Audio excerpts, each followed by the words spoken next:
नीचे इसमें लिखा है खाली पेट। तो ये बोला खाली पेट यानी खाना नहीं खाएं, तो ये बोला खाया गया है, आधा घंटा पहले का है। कल 3 को नया फिर प्रॉब्लम में आया है, गला में सूजन का है, ये कान के अंदर क्या प्रॉब्लम है, फिर आँख और ये नाक के अंदर, तो ऊपर 2-3 को नया प्रॉब्लम है। जब जब डॉक्टर के पास मिलने जाते हैं तो नया नया प्रॉब्लम फिर 2-3 को एक्स्ट्रा ऐड हो जाता है, तो बहुत इशू हो रहा है, शरीर भी डैमेज हो रहा है, बट क्या करें। मैंने लड़ना तो है राज्य के लिए, जब ठान लिया तो अब यहाँ पीछे और बैक होने का चांस नहीं बनता है। सुबह 8 बजे दवाई खाने का टाइम रहता है, 10:30 बजे है। तो क्या कीजिए, रात को लेट हो जाता है, मीटिंग करना फिर सभा करना तो लेट हो ही जाता है। 9 बजे के पहले तो उठने का चांसेस भी नहीं बन पा रहा है। सुने थे 11 बजे आपका सभा है, पंचन पंचायत आशीर्वाद यात्रा। निकलेंगे बस, सब खाना खा के निकलेंगे। 10:30 यहीं बज गया है। भागेंगे, बहुत स्पीड भागेंगे, नहाए भी नहीं है। नहीं नहाएंगे भी नहीं है, खाना भी गाड़ी में ही चलते चलते खाया जाएगा। क्या हाफ पैंट में ही चलने वाले हैं क्या? वैसे यार हमको आपत्ति नहीं हाफ पैंट से, लेकिन चूंकि पब्लिक में है थोड़ा सा मैसेज ठीक नहीं जाएगा, इसलिए ट्राउजर एक चढ़ा लेंगे। इतना बीमारी होने के बाद भी आप सभा करें, रेस्ट क्यों नहीं करते? क्योंकि रेस्ट अब करेंगे, लेकिन आज सभा कल करेंगे, फिर एक दिन रेस्ट करेंगे, 2 दिन सभा 1 दिन रेस्ट, इस तरह चलेगा, लेकिन रेस्ट नहीं हो पाएगा। कहाँ समय बचा है, आचार संहिता लग जाएगा, और आप लोकसभा फतह करने की बात कर रहे हैं, मजाक नहीं है। जिनको देखिए हवा, हमने बार बार बोला कि हम लोग पीएचडी के स्टूडेंट है, यथार्थ को समझते हैं। हवा ये सब कोई मैटर नहीं है। जयराम महतो जितना संघर्ष करेगा उसका वोट का परसेंटेज उतना बढ़ेगा, उतना जीतने का चांसेस बढ़ेगा। हम कोई बीजेपी और जमीन नहीं है कि मेरा कोर वोटर है या आजसू है जो मेरा गांव में वोट बना हुआ पहले से 20 साल की पार्टी है। दो साल भी नहीं हुआ है, हमारी पार्टी 7-8 महीना पुरानी पार्टी है। तो हमें तो और फोकस हम कर रहे हैं अपने आप पे, तो जाहिर सी बात है हमें मेहनत बहुत ज़्यादा करना है। लेटर पैड में आप लोग जारी करते हैं कि जन पंचायत आशीर्वाद कल आपका कसमार में था और अभी तक कुछ वहाँ के लोग आपसे मतलब कांटेक्ट करना चाह रहे हैं कि वो प्रोग्राम कैंसिल है हुआ कि क्या? नहीं प्रोग्राम कसमार वाला होगा, लेकिन हुआ क्या बीच में कि मेरा तबीयत खराब हुआ, तो उस दिन एक दिन डिले हो गया, और एक दिन जमशेदपुर चले गए, और एक दिन कोर्ट का डेट अचानक निकला, तो 3 दिन डिले हुआ। मतलब थोड़ा सा 2-3 दिन डिले होगा, लेकिन जो कार्यक्रम मेंशन हुआ है वो कार्यक्रम 100%। कल कोर्ट किस मसले पे गया था? सिंदरी का जो केस था, उसका बेल का मसला था, उसी मसले में गए थे। बेल मिल गया? हाँ बेल मिल गया, और मैंने बेल मिलना भी चाहिए, बेल क्यों नहीं मिलेगा भाई। माननीय न्यायालय भी जानती है कि बच्चा लोग को पुलिस केस का मतलब ही होता है कि कुछ ऐसे नाम दो जिससे आपको किसी की दुश्मनी है, ऐसे नाम दे दिया जाए। पुलिस केस में जनरली भीड़ का केस का मतलब ही है कि आप 2 का नाम दे दिए, वो 2 का नाम दे दिया, तो इसी टाइप से नाम वहाँ दिया जाता है। चुनाव लड़ना इसीलिए बेल ले रहे हैं क्या?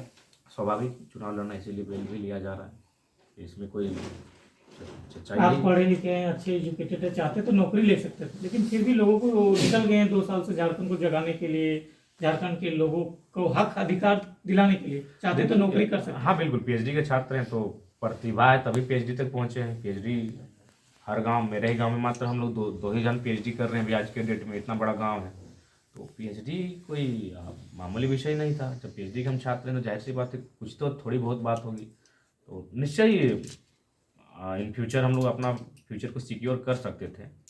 लेकिन मेरा मानना है कि अभी नहीं तो कभी नहीं। आखिर झारखंड के लिए कौन बोलेगा कि लगातार जो अतिक्रमण, जो कब्जा, जो यहाँ की हर प्रकार की परिस्थितियों को बदला जा रहा है, जनसांख्यिक परिस्थिति को बदला जा रहा है, भौगोलिक सीमाओं को बदला जा रहा है, यहाँ के कला संस्कृति, यहाँ की भाषा परंपरा को बदला जा रहा है, तो ये राज्य तो बिल्कुल हस्ते की ओर चला जाएगा अगर कोई आवाज़ नहीं बुलंद करेगा तो।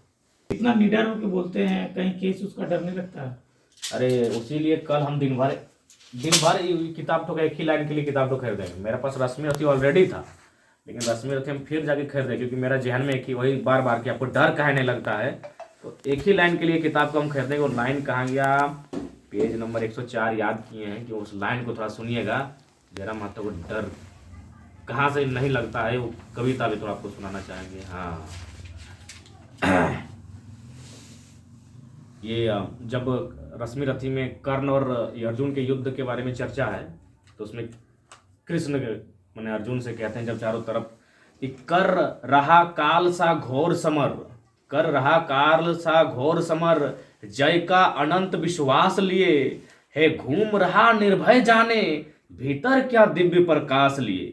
जब भी देखो तब आंख गड़ी, सामने किसी अरिजन पर है, कृष्ण कह रहे हैं अर्जुन से कि जब भी देखो तब आंख गड़ी सामने किसी अरिजन पर है, अरिजन यानी शत्रु, भूल ही गया है कि एक शीश अपने तन पर भी है।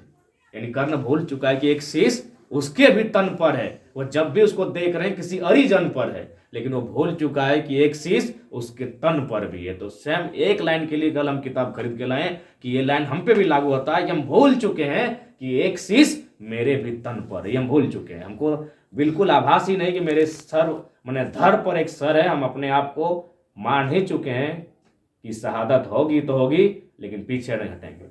कि कर रहा काल सा घोर समर, जय का अनंत विश्वास लिए, हे घूम रहा निर्भय जाने, भीतर क्या दिव्य प्रकाश लिए। जब भी देखो तब आंख गड़ी सामने किसी अरिजन पर है, भूल ही गया है एक शीश इसके अपने भी तन पर है।